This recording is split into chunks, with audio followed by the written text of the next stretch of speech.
Mari kaum muda ini saling berkolaborasi, tidak usah malu bertanya sama yang sudah pernah mengalami, khususnya misalnya kayak saya siap untuk misalnya orang kontak saya, terus saya berbagi, saya senang banget karena saya punya keterbatasan, saya berbagi itu cuma dengan berapa sih. Tapi kalau kita ini mau berbagi, semoga seperti kayak deret ukur, bukan deret hitung, bukan 1, 2, 3 tapi 1, 2, 4, 16, dan itu kalau semangat itu yang kita sampaikan ke anak muda, mereka lebih canggih, lebih kreatif dan lebih semangat itu. Semoga tidak kalah sama saya. Inovasi pangan di Indonesia sebetulnya sudah dilakukan sejak ratusan tahun yang lalu.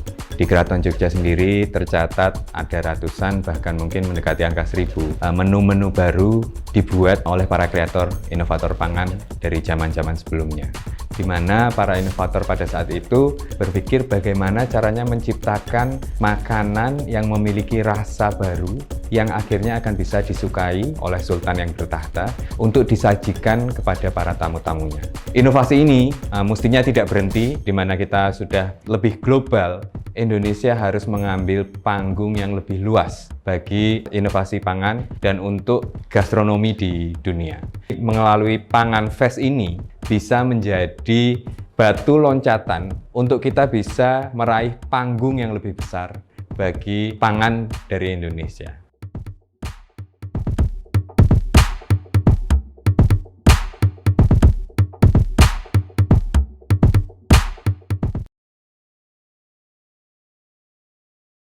Halo teman-teman, berjumpa kembali di Foodcast for Bill Food Podcast, Billing for the Future Now. Nah, kali ini saya Cynthia kembali hadir untuk teman-teman semua.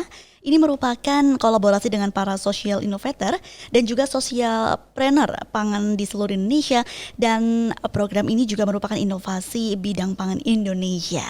Nah, teman-teman, saya sekarang sudah bersama satu narasumber yang sangat luar biasa, pelaku usaha dari Yogyakarta tentunya, yang memiliki produk Orafood. Nah, apa sih Orafood ini? Nanti kita akan bahas secara mendalam mengenai Orafood dan juga produk-produk yang ditawarkan. Dan di samping saya ini sudah ada Bapak Ricardus Marsudi Yuwono atau yang akrab disapa Pak Yuwono. Halo Pak. Halo, selamat siang. Selamat siang Pak. Kabar baik ya Pak ya? Kabar baik selalu.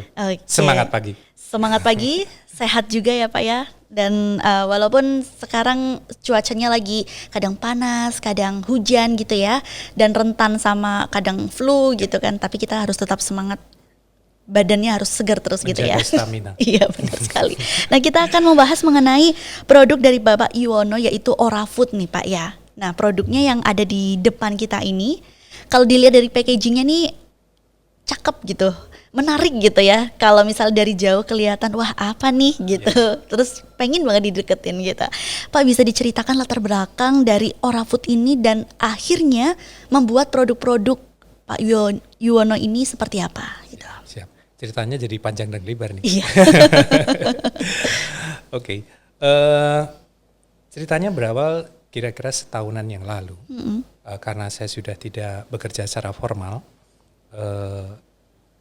Di satu sisi harus memenuhi kebutuhan rumah tangga. Dapur harus ngebul terus nih. Benar. Kalau enggak nanti ada yang cowel-cowel nanti. Saya bergerak selama ini sebagai pemasar, sales. Cuma di satu sisi kepengen bekerja di rumah.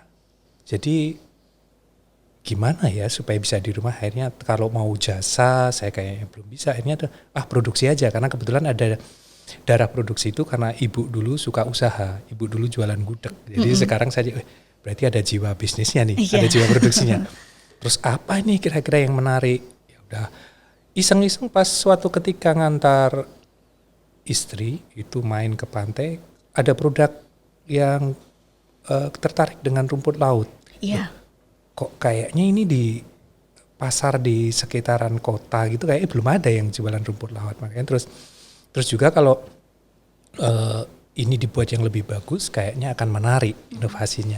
Di satu sisi merasa prihatin kalau kebanyakan dari kita ditanya tentang rumput laut, jajanan rumput laut identik, mereka langsung jawab produk luar. Iya, benar.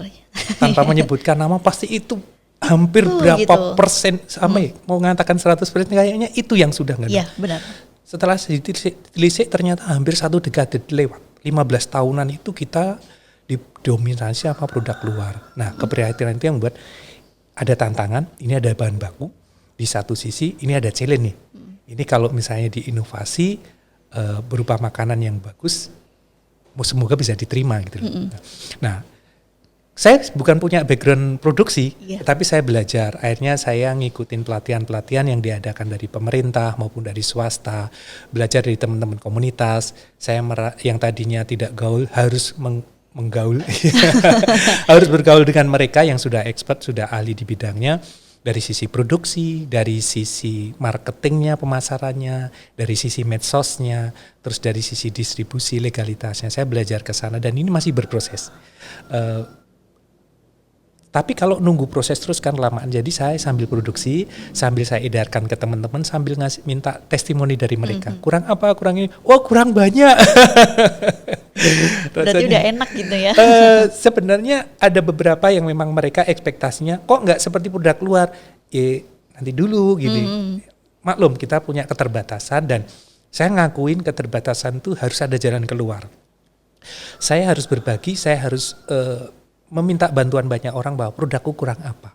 Dinilai, dikasih testimoni dari mereka, kurang ini, kurang itu, dari packagingnya kurang ini, kurang itu, labelnya kurang ini, mereknya kurang kayak gini, nggak kena kayak gitu. Oh ya terima kasih. Tapi kadang-kadang terlalu banyak tuntutan itu membuat saya down. Kadang buat kayak gitu. Tapi di satu sisi, yang baru mikirin rumput laut siang malam, yang baru ngolek-kolek rumput laut kayak gini, di Indonesia itu 270 juta. Yang membuat bangga, aku tok loh yang ngorek-ngorek kayak gini. Ya, kalau misalnya yang jenis ini di antara 270 juta, berarti berapa persen? Saya harus bangga itu. Dan ini yang membuat saya semangat terus bahwa saya pantang menyerah. Saya harus membuat ini, mewujudkan ini menjadi benar-benar berkah dari banyak orang. Utamanya orang-orang yang sekitar pantai itu tadinya rumput laut cuma taunya udahlah nanti Sabtu Minggu laku. Itu aja berdasarkan para wisatawan yang datang ke pantai. Kalau mereka nggak datang, orang itu nggak jual. Sayang banget. Di hari-hari biasa rumput laut itu tumbuh terus siang malam, nggak peduli dia mau apa, nggak. Tapi nggak ada yang buat gitu. Dan itu yang membuat saya untuk pasti ini ada demand-nya. Cuma tinggal yang bawa siapa. Saya kalau udah ditanya gini panjang lebar jadi kelamaan. Ini kan produknya baru 1 tahun ya Pak ya. Berarti tentu melewati beberapa proses gitu. Trial error, baik dari rasa rumput laut maupun belajar mengenai tekstur rumput lautnya seperti apa. Baiknya dibuat apa sih? Kan akhirnya dibuatlah keripik kayak gitu. Itu prosesnya juga lama juga ya Pak. Selama 1 tahun itu membuat keripik sedemikian rupa sampai akhirnya wah ini nih kondimennya dapat banget nih semuanya kayak gitu. Ada tantangannya adalah bahwa yang di umum yang sudah latah di pasaran itu adalah produk luar itu. Yang dengan teknologi yang bagus dan sudah diketahui ya produknya kayak gitu, rumput laut itu kayak gitu. Begitu saya mau menampilkan sesuatu yang beda, benturannya itu sangat besar karena ekspektasinya orang begitu kok nggak kayak gitu tapi enak ya gitu. Jadi ada tampilan yang beda. Kalau yang tampilan yang di pantai selama ini yang dijual itu kalau cuma seperti itu tok ya tidak akan bagus karena dari sisi mungkin penampilannya kurang bagus produknya atau campurannya mereka masih mengandung minyak yang belum di spinner. Terus juga dari sisi ketebalan tepungnya lebih dibandingkan tes rumput lautnya. Sedangkan yang di saya ini yang menjadi pembedanya adalah saya berusaha untuk menampilkan taste rumput lautnya lebih menonjol dibandingkan baluran tepungnya. Sehingga memang ada tepungnya, iya. Sementara ini memang saya masih membutuhkan baluran tepung, tapi dengan inovasi yang berbeda. Sehingga akan beda begitu orang pas misalnya beli pernah jajanan di pantai, akan ngicipin produk punya saya, kok beda ya. Sampai ada orang bilang, kok langsung lumer di lidah ya. ini digoreng apa di oven? Ini masih digoreng, belum di oven. Cuma emang bagaimana menyingkirkan minyak itu supaya lepas kandungannya sangat tidak berasa gitu. Dan itu memang trial errornya kadang-kadang sampai uring-uringan sama nyonya karena kan cuma di rumah itu yang ayo kita pasti bisa, habis itu sampai nggak tidur, sampai kepikiran kadang-kadang itu jadi ada telenovelanya di sana. Proses-proses itu barengan sama istri seperti itu kan kadang aduh kurang apa nih, aduh terus habis itu kadang pengen give up gitu ya sebenarnya, tapi mau nggak mau ini harus jalan kayak gitu ya agar bisa memberikan inovasi yang terbaik, terutama di Jogja. Kalau udah tahu rumput lautnya, berarti kan ini kan pengalaman pas main ke pantai itu di Jogja juga ya Pak ya. Itu kan berarti nelayan di sana cuman kayak mengandalkan oh ya udah deh nanti Sabtu Minggu ada yang beli. Tapi Pak Yono datang untuk membuat usaha ini, jadi mereka akan senang gitu ya untuk mengambil rumput laut itu tiap hari malah gitu ya Pak. Jadi kalau arahnya ke arah ke sana. Jadi kemarin itu begitu melihat peluang kayak begini, orang di tempat lokasi wisata pantai itu hampir ada lapak-lapak mereka jual dengan model yang tradisional. Terus ada penyetornya rumput laut. Karena itu tidak setiap penjual rumput laut itu akan ngambil sendiri. Jadi sudah ada orang yang ngambil. Dan ini masih alami, natural, belum dibudidayakan, belum bagus. Jadi rumput lautnya memang masih beragam dari beberapa bibir pantai yang diambil itu.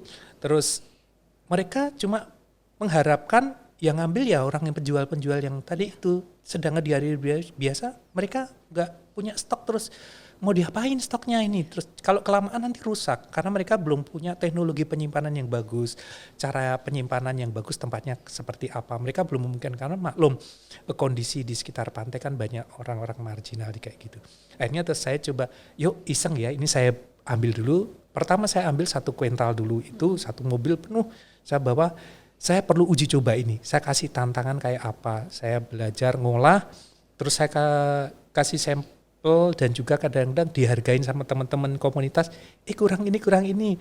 Kalau teman-teman komunitas sangat mendukung sekali bahwa kita tidak hanya sekedar sampel tapi beli ya, jangan kayak gitu karena usaha ini juga pakai modal. Jadi kami beli itu yang membuat saya menjadi senang bahwa teman-teman UKM tuh merasa mereka kecil-kecil tapi saling ngebantu gitu. Saling support gitu ya Pak ya. Tapi kalau di sana di pantai ini Gunung Kidul ya mungkin ya. Di Gunung Kidul sana kira-kira orang-orang beli rumput laut nih untuk apa ya? Jadi rumput laut yang sementara ini dikenal kalau di masyarakat sekitar itu ada istilahnya karena ini tumbuh di karang, mereka sebut karangan. Jadi setiap pagi itu ada di atau mungkin hari pasaran, kalau di pasar tradisional itu ada mereka jual nanti untuk dibikin oseng-oseng, dibikin tumis atau juga dibikin untuk semacam kayak kayak urap kayak gitu. Karena memang mereka sudah terbiasa makan rumput laut kayak begitu untuk semacam kayak urap. Jadi kadang-kadang ini apa ini? Karangan so, karangan ijo, karangan sembako. Ada macam-macam istilah di setiap daerah bibir pantai itu menyebut jenis-jenis rumput laut itu. Tapi yang saya ambil di sini rumput laut jenis Ulphalatuca. Kebetulan Ulphalatuca ini kalau di negara barat sana ada beberapa yang dijadikan salad. Mereka yang kecil aja di packaging kecil dan itu sangat berharga sekali. Seolah-olah caranya mengolah itu, ini barang berharga, jadi bumbunya itu spesial. Sedangkan di tempat kita itu berlimpah, sehingga kadang sampai nggak ada harganya. Padahal ini gizinya lebih tinggi daripada tumbuhan yang ada di darat. Taruhlah ini kayak serat, nutrisi dan gizinya vitamin E, vitaminnya banyak banget. Tapi kenapa tidak sampai ke masyarakat? Ini yang saya mau tak bikin apa? Kalau saya bikin semacam urap, cuma sampai berapa hari sih, berapa jam sih? Akhirnya saya bikin ini semacam keripik supaya tahan edarnya lama. Dan di sana sendiri memang terbiasa dibikin cuma kalau untuk dijual lagi dibikin keripik yang untuk wisatawan. Tetapi kalau untuk masyarakat sekitar itu dibikin kayak itu tadi, gado-gado, urap, tumis kayak gitu. Untuk orang sana gitu ya, menyebutnya orang sekitar. Ya, karangan so, karangan hijau kayak gitu. Oke. Nah, ini selama 1 tahun trial error membuat bagaimana formulasi dari keripik ini menjadi akhirnya dijual seperti itu. Nah, untuk promosinya setelah sudah jadi, terus tentu bikin packaging yang menarik juga untuk masyarakat agar mau beli kayak gitu. Lah, ini untuk promosinya seperti apa Pak? agar warga di Yogyakarta pun, terutama ya di Yogyakarta dan juga di luar Jogja mungkin yang akan menjadi mungkin reseller ataupun yang lainnya itu seperti apa? Awal-awalnya packagingnya sederhana banget, cuma pakai plastik transmetales. Belum seperti ini ya Pak ya? Belum full desain. Iya. Itu masih dikasih stiker. Kebetulan anak saya bisa bikin stikernya, dikasih judul. Terus ini harus ada expiry date-nya. Ini harus ada izin edarnya. Akhirnya mengarah proses ke sana dan itu saya laluin untuk legalitas izin edarnya. Ini udah izin edarnya udah PIRT, sudah halal. Terus untuk mereknya sendiri sudah didaftarin. Jadi sudah genap setahun, paling biasanya 2 tahun baru nanti muncul. Jadi 3 itu sudah, nanti tinggal ngasih nutrition fact, informasi legisi, terus ke Balai POM. Sementara ini memang bagi UKM masih dicukupkan dengan PIRT. Yang penting ada halalnya sama ada mereknya. Itu. Nah, untuk awal-awal saya promosikan di komunitas, teman-teman sekitar, terus saya pakai medsos saya WAG, terus ada teman-teman pakai reseller dong, akhirnya pakai reseller dan medsosnya jangan hanya WA atau pakai IG. IG-nya apa? IG-nya ya udahlah, karena ini Tahu Ikiura, saya bikin IG-nya Tahu Ikiura. Ada ngasih masukan supaya beda dengan Tahu Ikiura reseller, kasih official. Oh ya, Tahu Ikiura _official. Tapi di sana memang fitnya belum banyak. Nah, tapi ada beberapa IG Tahu Ikiura yang itu reseller Jakarta, reseller Jogja, ada beberapa reseller kayak gitu. Dan promosinya lewat itu masih banyak yang via online-nya saya belum pinter, jadi saya masih gedok tular pakai offline-nya, terus kalau medsosnya pakai BAG itu. Ayo teman-teman bantu Facebook reseller. Saya belum bermain ke Facebook belum. Jadi saya masih lebih cenderung saya fokus ke produksi, biar kalau teman-teman reseller mau berkolaborasi sama kami terima banget karena butuh masukan, butuh testimoni dari mereka. Pak, kurang ini, kurang itu, justru itu yang membuat kami harus semakin bertumbuh.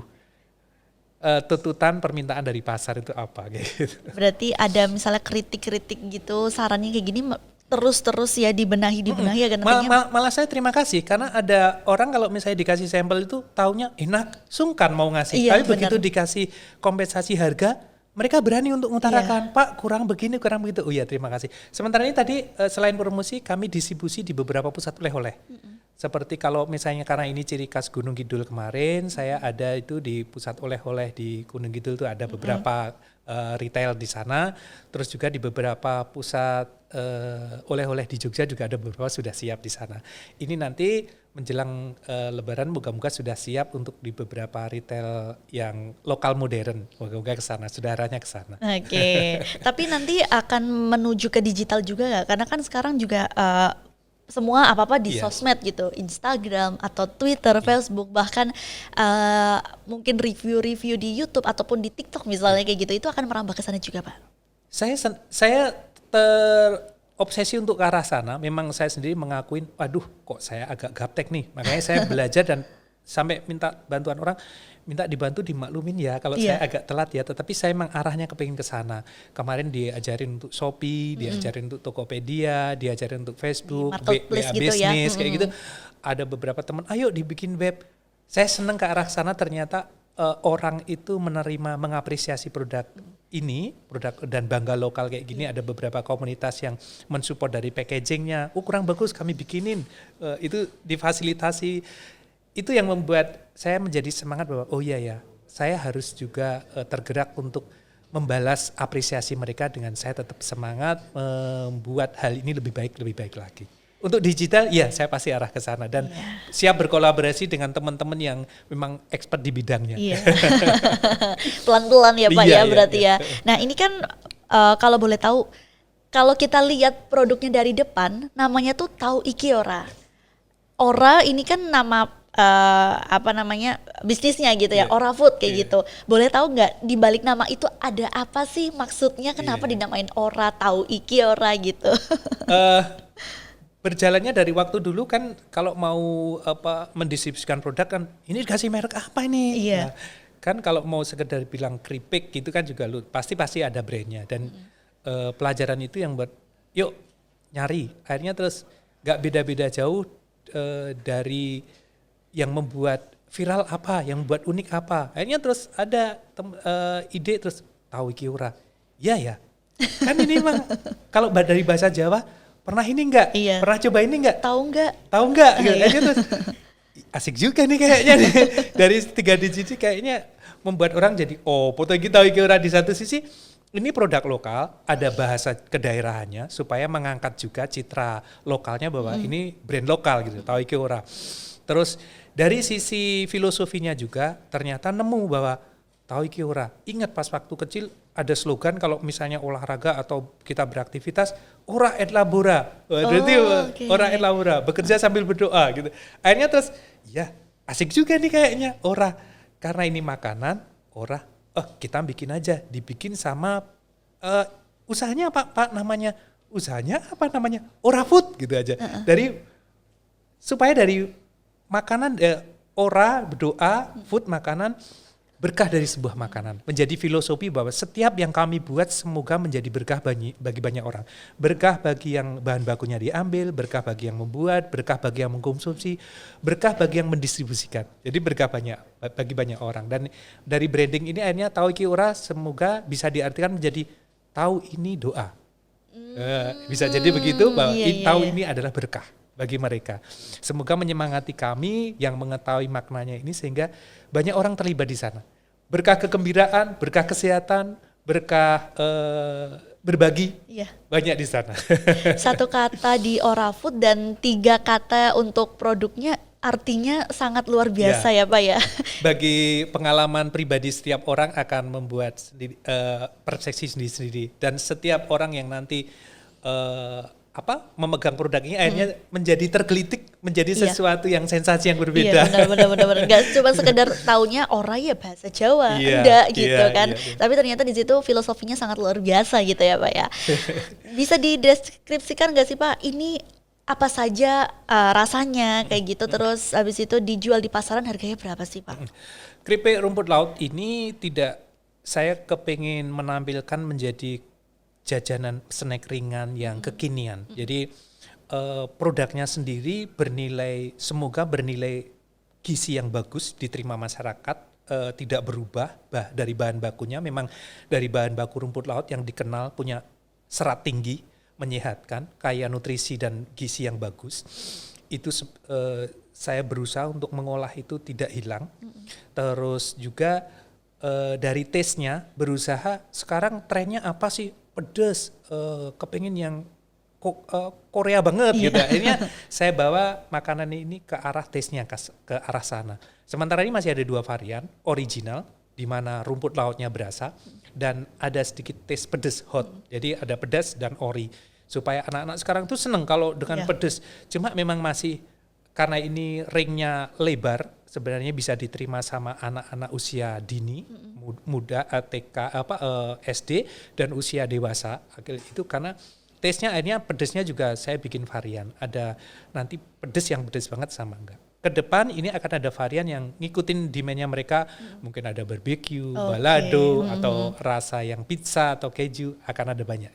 Oke, berarti sekarang baru 2 gitu ya. Nanti untuk kedepannya akan menambah rasa yang lain biar nanti kalau dipajang di toko oleh-oleh gitu ya Pak ya, warna-warni nih cakep banget gitu. Kalau untuk harga tadi, kalau disinggung harga, kalau produk luar itu yang sudah dikenal itu 15 gram, itu harganya sekitar rentangnya hampir mirip dengan 17-an ribu atau berapa. Sedangkan kalau saya coba launch dengan harga segitu tapi beratnya 3 kali lipat. Jadi 50 gram karena saya tidak mengalami kesulitan dan di satu sisi ini produk lokal. Dan kemudahan-kemudahan support itu yang membuat saya tidak harus berusaha melabelin ini mahal. Karena ini produk lokal jadi harga segitu pun itu sudah harga yang dalam artian sudah cukup berkompetisi dengan packaging kayak begini yang bagus, tidak malu-maluin kalau dibawa. Pas saat nonton, pas waktu hanging out atau pas waktu acara apa-apa kayaknya nggak malu-maluin banget. Berarti harganya 17.500. Isinya 50 gram. Lebih banyak ya. Lebih banyak 3 kali lipat. Gizinya juga lebih banyak juga di sini. Gizinya tidak berkurang dan taste-nya juga sensasional lah. Memang perlu orang mencoba bahwa apa iya sih? Lah iya, jangan iya dong. Gitu. Iya. Nah setelah dikeluarkan seperti itu 17.000 isi 50 gram, bagaimana antusias masyarakat yang memesan atau yang menjadi resellernya Pak Yuwono? Saya sangat senang karena ternyata mereka sangat antusias dan dari resellernya sendiri dapat margin yang cukup besar sehingga saya sendiri tidak merasa rugi. Bisnis itu selalu untung dan untung banyak dan saya berusaha tidak untung banyak, tetapi berbagi karena ada reseller itu pasti nanti ada reseller A, B, C, D, ada tergantung pengambilannya mereka dan saya berbagi berkat sama mereka dan nantinya sampai ke konsumen pun dengan jerih payah mereka. Jadi karena saya merasa saya kurang bagus di distribusinya, saya minta bantuan mereka. Akhirnya kita saling berkolaborasi dan berkah ini menjadi berkah bagi banyak orang yang menjadi reseller yang sampai ke konsumen sendiri. Ternyata nggak mahal ya, meskipun dengan reseller yang beragam nggak mahal. Nah itu banyak sekali ternyata ya untuk masyarakat yang memesan baik lewat Instagramnya langsung ataupun reseller sekarang gitu ya, itu udah berapa kota Pak kalau boleh tahu? Kalau nyebar itu di awal itu sudah sampai di Jakarta, Jabodetabek, Bandung, Semarang, Surabaya, Bali, Nusa Tenggara, Bima, terus Kalimantan. Ada sempat dibawa teman juga untuk oleh-oleh waktu ke luar negeri. Jadi kadang-kadang membanggakan, fotoku kayak gini kok sampai ke sana. Dan di Jogja sendiri tentunya sudah ada di beberapa gerai ya, karena memang tempatnya ada di Jogja. Secara biaya untuk ekspedisinya juga nggak mahal. Gitu, tetap kalau Jogja harus lebih banyak gitu ya dari tempat yang beberapa kota yang memang sudah disediakan ini loh produknya ternyata udah ada di beberapa kota di hampir seluruh Indonesia udah ada gitu ya. Nah kalau Pak Yuwono sendiri ini kan merupakan salah satu bentuk usaha untuk mempertahankan ketahanan pangan Indonesia karena sekarang kan pemerintah juga tengah menggencarkan bagaimana ini pelaku-pelaku usaha terutama di lokal mempertahankan ketahanan pangan. Kalau dari Pak Yuwono sendiri bagaimana sih Pak cara untuk mempertahankan ketahanan pangan Indonesia Pak? Ini yang membuat saya kemarin lebih semangat lagi karena pas di saat saya ikut Zubinar waktu itu ada pemateri yang mengangkat tentang ketahanan pangan lokal dan saya sendiri sangat tergerak untuk menampilkan produk saya bahwa ketahanan pangan itu bukan hanya sumber bahan yang selama ini dikenal, padi, jagung, ketela, kentang, macam kayak gitu, tapi rumput laut pun juga di saat sekarang apalagi pandemi kayak gini, orang butuh asupan yang nutrisinya tinggi gitu. Ada juga orang yang kepingin ngemil tapi nggak kepingin berat badannya nambah. Ini kayak serat. Jadi sebenarnya ini juga menjadi makanan pilihan yang harus diperhitungkan. Cuma memang edukasi di masyarakat belum banyak yang mengenal. Rumput laut itu bisa dijadikan apa saja toh. Terus rumput laut itu jenisnya apa saja, bisa diperoleh di mana saja. Dan ini yang saya saat kemarin begitu ikut Zubinar, saya selalu absen, saya selalu tampilin di sana bahwa kami siap berkolaborasi dengan banyak orang. Ayo angkat produk lokal ini berbahan baku lokal. Rumput laut itu di Indonesia ada 1.300 varian. Di dunia itu katanya ada 8.500, hampir 20%-nya ada di Indonesia. Dan pasti ada cara kita untuk mengangkat bahan baku yang berlimpah itu untuk menjadikan ketahanan pangan kita.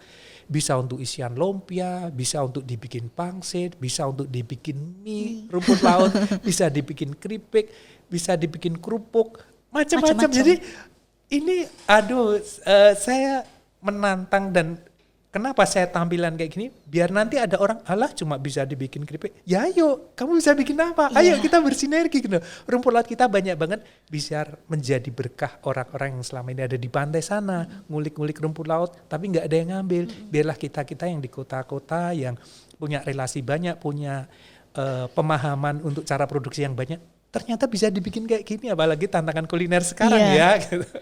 Jadi lebih banyak varian ya sekarang ya Pak ya. Tidak hanya ya ketahanan pangan gak cuman tadi ada ketela, ada padi dan lain-lain. Ternyata di bidang lainnya seperti mungkin di perikanan atau di peternakan, perkebunan. Semuanya itu masuk dalam aspek ketahanan pangan seperti itu.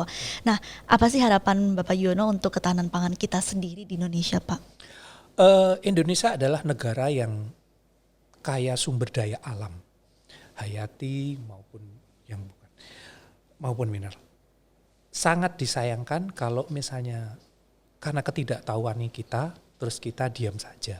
Justru di saat sekarang ini banyak orang yang mungkin tidak mampu, tapi mereka harus teriak, saya tidak mampu dan belajar untuk mampu.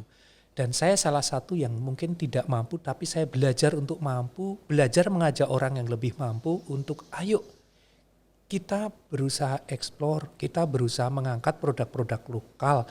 Kita kombinasikan produk yang ada di pantai, yang ada di gunung, yang ada di sekitar pertanian kita, perkebunan kita untuk dijadikan makanan yang jangan berkiblat keluar terus. Padahal kita punya bahan lokal yang banyak, tepung misalnya macam-macam, ada tapioka, terigu, tepung beras, tepung maizena. Gitu. Nah, tidak harus terigu misalnya kayak gitu. Nah, bagaimana kita mengkombinasikan kalau kepengen jadi roti, tapi ada juga kue yang tidak harus dari terigu. Iya. Dan ini artinya ketahanan pangan kita, ada tepung yang dari singkong, ada tepung yang dari tapioka. Dan keripik rumput laut ini kombinasinya bukan dari tepung yang dari luar. Ini hampir 100%-nya dari dalam. Iya. Dari bahan rumput lautnya juga dari dalam, tepungnya juga dari bahan. Kayaknya nggak ada yang dari luar-luar banget, nggak ada. Nggak tahu kalau dari plastik ini apakah dari luar atau enggak packagingnya. Tapi dari produknya saya 100% dalam negeri. Oke, kayak sedikit demi sedikit kita harus pakai produk dalam aja ya gitu. Karena itu yang sedikit-sedikit juga membantu mereka gitu, yang memang tengah berusaha, kita yang masih bisa untuk usaha lebih gitu, ikut turut membantu seperti itu ya Pak ya. Oke, Pak, terakhir nih, apa sih harapan Bapak dengan Orafood dan juga keripik rumput laut ini sendiri agar nantinya ini bisa dikenal lebih banyak, lebih besar ke masyarakat, tidak hanya di Jogja tapi di luar Jogja juga Pak? Secara pribadi kalau untuk kepentingan kepentingan saya sendiri adalah keripik rumput laut tahu Kyura ini dikenal, bisa diterima masyarakat, menjadi pilihan makanan yang tidak hanya enak, tetapi juga bergizi, gampang diperoleh, mereka bisa menerima itu, dan juga secara umumnya bisa memacu, memantik, melecut para usaha-usaha yang tadinya itu kurang pede, apalagi bergerak di bidang yang sejenis rumput laut. Ayo mari, rumput laut ini banyak banget, tidak cukup cuma saya sendiri yang ngolah. Ada banyak orang yang mampu untuk mengolah itu, dan kita berbagi berkah, kita berbagi kesempatan. Ada di Indonesia itu gede banget rentangnya, 270 juta orang. Itu kalau misalnya 1% aja udah 2,7 juta. Itu kalau satu orang aja misalnya 1%-nya lagi nanti udah 227 ribu. Kan peluang yang gede banget. Jadi menjadi peluang yang ketahanan pangan lokal itu semoga ini menjadi salah satu rumput laut nanti. Rumput laut banyak banget, saya baru ngolah satu macam, belum lagi yang tadi di antara 1.300. Semoga menjadi orang yang lebih tahu dari saya, bisa membantu kita berkolaborasi bareng-bareng. Ternyata rumput laut ini di Indonesia juga dikonsumsi produk-produk sama konsumen Indonesia juga. Nah gitu ya, jadi harus benar-benar ini loh produk kita, produk lokal gitu yang memang harus kita kembangkan terus agar nantinya tidak hanya mungkin menguntungkan bagi kita tapi turut membantu orang lain yang juga sedang berjuang juga, itu jauh luar biasa ya Pak ya. Nah Pak, satu lagi Pak, pesan untuk anak-anak muda. Nah kita sebagai generasi muda nih, kita juga harus ikut dong turut membantu pemerintah juga untuk mempertahankan ketahanan pangan gitu, agar nantinya mereka tuh bisa lebih berkreasi dan juga lebih berinovasi dengan bahan-bahan dasar yang memang bisa dijadikan sebagai satu produk yang bisa disebar juga kayak gitu Pak. Di saat sekarang ini ada nilai bagusnya di saat pandemi ini, justru komunikasi kita berjalan lebih baik. Orang mudah banget mengakses informasi-informasi digital. Dan yang tadinya itu serba rahasia, justru sekarang kesempatan orang berbagi. Di saat seperti ini juga saya mengajak juga teman-teman muda yang lebih kreasi, yang lebih inovatif, yang lebih punya greget, punya masa depan lebih. Indonesia adalah negara yang gede banget, peluangnya gede banget dari sisi sumber daya, dari sisi marketnya, konsumennya beragam, pasti punya cita rasa beraneka ragam. Mari kaum muda ini saling berkolaborasi, tidak usah malu bertanya sama yang sudah pernah mengalami, khususnya misalnya kayak saya siap untuk misalnya orang kontak ke saya, terus saya berbagi, saya senang banget. Karena saya punya keterbatasan, saya berbagi itu cuma dengan berapa sih. Tapi kalau kita ini mau berbagi, semoga seperti kayak deret ukur, bukan deret hitung. Bukan 1, 2, 3, tapi 1, 2, 4, 16. Dan itu kalau semangat itu yang kita sampaikan ke anak muda, mereka lebih canggih, lebih kreatif, dan lebih semangat itu. Semoga tidak kalah sama saya. Nah teman-teman yang mau belajar bisa banget Pak Yono terbuka ya untuk siapapun, terutama kita-kita nih anak-anak muda yang ingin mungkin bingung nih mau apa gitu kan, mungkin ada keterbatasan lain tapi tidak ada salahnya untuk saling sharing gitu ya, agar nantinya bisa menemukan titik terangnya. Nah setelah itu barulah aksi yang dilakukan gitu ya Pak ya. Nah teman-teman nih yang pengen banget nyobain rumput lautnya, keripik rumput lautnya Pak Yono, tahu Ikiora. Ini bisa cek di Instagram ya Pak, kalau boleh tahu Instagramnya apa Pak?